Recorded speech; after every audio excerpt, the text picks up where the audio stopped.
Olá, eu sou a professora Elizabeth,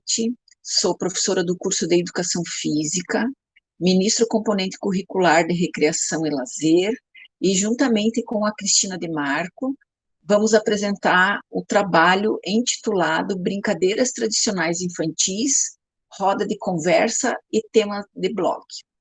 Gostaria de ressaltar que a Cristina De Marco ficou responsável pela elaboração do blog,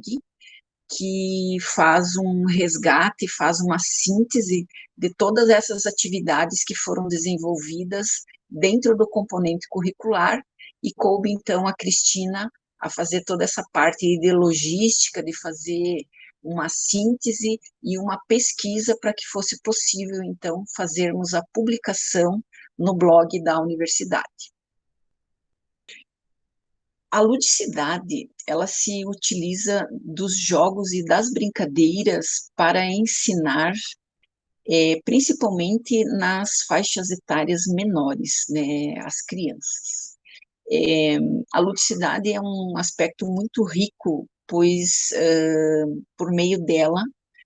utilizamos a imaginação, a questão da fantasia,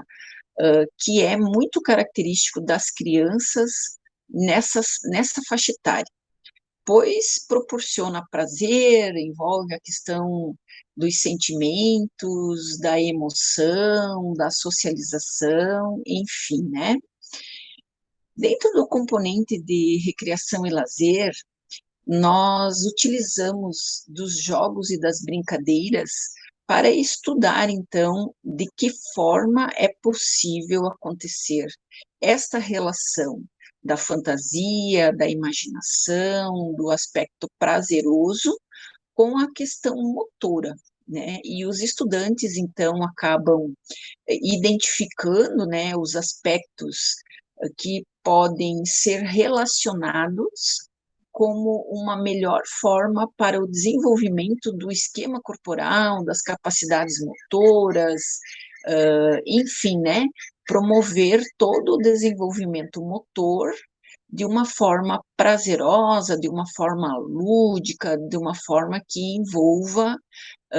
não só o movimento, né, mas que seja algo prazeroso e que seja algo motivante para, principalmente para as crianças nessa faixa etária. Então, na unidade de ensino dos jogos e das brincadeiras tradicionais infantis, que, por exemplo, nós temos vários jogos, né, amarelinha, perna de pau, esconde-esconde, pega-pega, pula corda, enfim, né, jogo das Três Marias, são várias brincadeiras que nós denominamos como brincadeiras tradicionais infantis, porque essas brincadeiras, na verdade, nós não temos, não sabemos quem criou as mesmas, né? Até entendemos que algumas têm origens em outros países e elas vieram para o Brasil por conta da questão da imigração, né, que quando fomos colonizados, os imigrantes trouxeram essas brincadeiras nas suas culturas, mas nós não podemos identificar de fato quem foram os criadores dos referidos jogos, mas eles se perpetuam de geração em geração, sendo que os nossos avós, os nossos pais, nós brincamos e com certeza estaremos é, passando essas brincadeiras para os nossos filhos, nossos netos e assim por diante.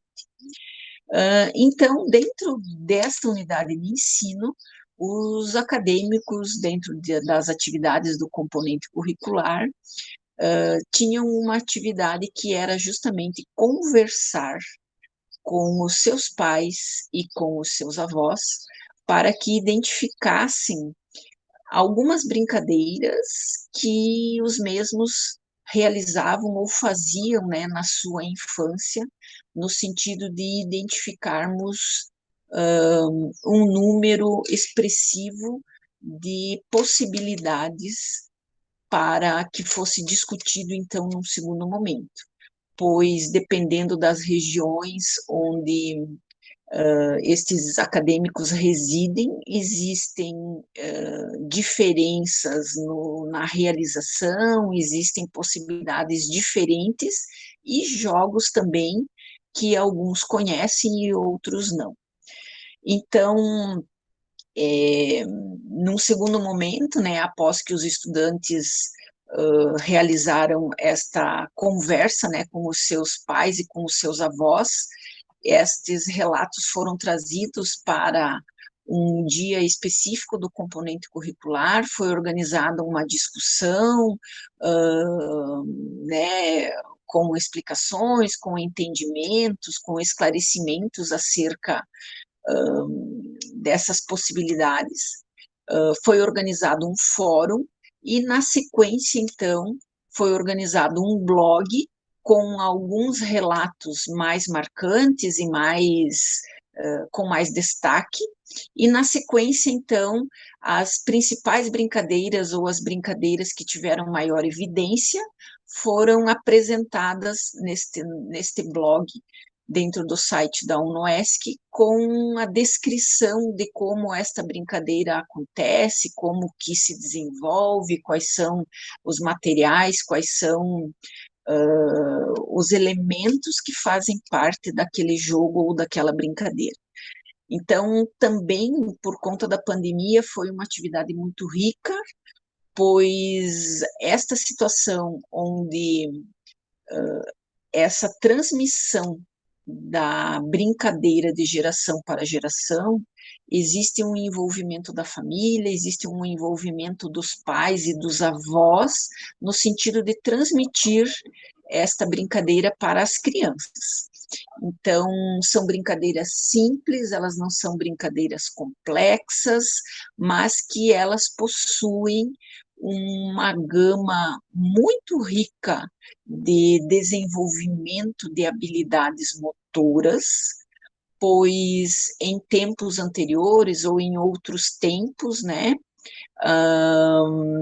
os nossos avós e os nossos pais possuíam de amplos espaços, né, nas suas casas, nos seus sítios, né, com campos, com árvores, com possibilidades de ampliar os movimentos, e hoje, por conta da verticalização das cidades,